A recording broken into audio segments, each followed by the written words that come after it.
Next to all the change in the world of technology, there is also the change in the world of consumers, and especially in the expectations they have towards companies and brands. I will tell you about 3 changes in the expectations of consumers. The first one is around purpose. What we see in research is that people start to care less about brands in the old sense of the word.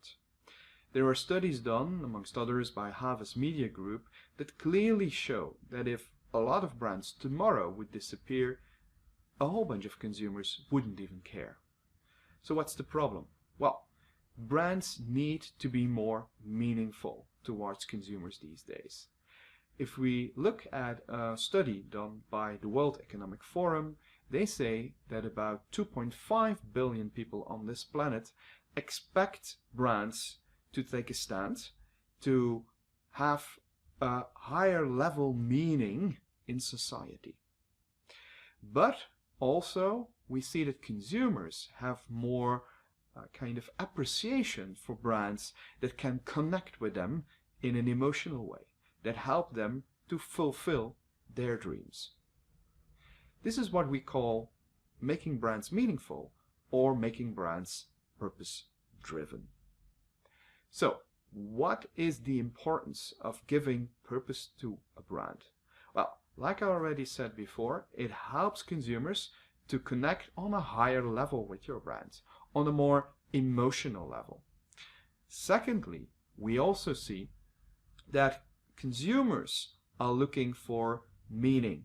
Younger generations, but we see that all generations more and more want brands to take a stand and to be meaningful, more meaningful and relevant in their lives and helping them to realize certain ambitions.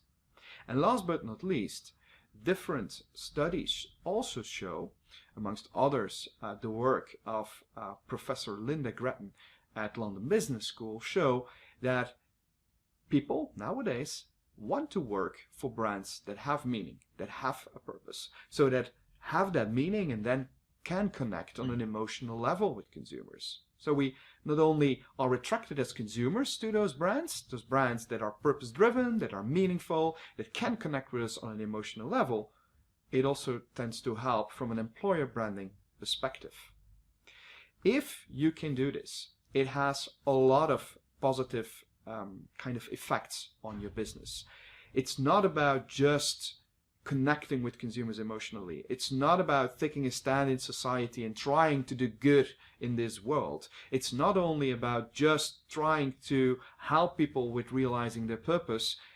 It's also helping you to have a better business. It's really helping you to create loyalty. It's really helping you to create some kind of community around your brand, and that's all helping you to perform better, of course. One of the first companies who understood this was Unilever, and they really made a case for purpose-driven brands. And Keith Wheat, their CMO, is really one by one transforming all those brands to become purpose-driven. One of the first brands or set of brands that they did this with were their laundry brands. And for laundry, of course, advertising has long been about how good the product was. Of course, that's not the type of message that you can connect with emotionally as a consumer. That's not the type of message that is giving you any sense of purpose. So for one of the brands that is targeted at families with young children, they started to connect more with the parents, the young parents, the dads and the moms on an emotional level, even trying to connect them with each other to share tips and tricks. And when it comes to taking a stand in society, they said, well, every child should have the right to play outside and get dirty, of course, because if children play outside, they, of course, get dirty, but it's also good for their health and it's good for their social skills. So you see what they try to do. They try to communicate on a different level, not a functional level, but a more emotional level, and they try to give the brand a kind of higher level meaning, not only in the lives of consumers, but even in society. And numbers on this slide show that it's working for them. The purpose-driven brands at Unilever grow faster. The purpose-driven brands at Unilever are better performers. Couple of examples, couple of other examples. Also examples within the company, within Pernod Ricard. The Havana Club purpose is give the streets a voice. The absolute purpose is around creating a more open world.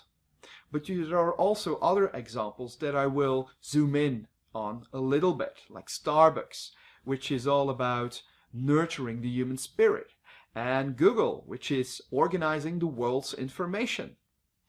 So you see that purpose is like that simple sentence that shows what you want to do as a brand. The second kind of shift is that we move from brand identity to brand identification. And it sounds very similar, but it's fundamentally different. Brand identity means that you create a kind of magical world around your brand. Brand identification means that you try to be part of the world of your consumers. And Abercrombie & Fitch is an example of a company who didn't do well on that. They created a kind of magical world, and in the beginning it was working well, but times are a-changing, and we see that today that kind of magical world full of music, half-naked people, and perfume that they create in their stores, and they're even infamous for maybe even having a door policy where only people can get in that fit that kind of magical world that they have created. It's not working anymore for them. The company is not performing well, and they try to switch their strategy, which is of course difficult if you have communicated for a long time in this way, towards becoming part of the target group. So you don't want to be aspirational these days. You want to understand your target group. I want to be part of your target group. You want to be somebody and a brand that your target group is identifying with. The last shift I want to talk about is everything that has to do with experience, the experience that you create as a brand with your services, with your products. More and more experiences need to be me experiences. That means that they need to be personalized, frictionless, effortless, even proactive. And a nice example of a company that did that is in the US, a pizza delivery company who created the Push for Pizza app. The Push for Pizza app is based on a couple of simple consumer insights. First of all, that when you order a pizza, in most of the cases, you order the same pizza, your favorite one. Secondly, you are also getting the pizza to the same place. And last but not least, you don't like to do a lot of hassle with the payment when the pizza boy is standing in front of your door. So how the Push for Pizza app works is very simple. When you fancy a pizza, you just push the one button. And when you have pushed the one button, 30 minutes later, there will be a pizza boy in front of your door, but he will be gone immediately because everything is paid by your credit card. So the first time you install the app, you just tell the app all the information. What's your favorite pizza? Where are you living? And you give them your credit card details. From that moment onwards, the app is personalized and you can just push a button. In the future, we expect that experiences become even proactive. What does that mean? That by the data, companies know what consumers want before consumers know it themselves.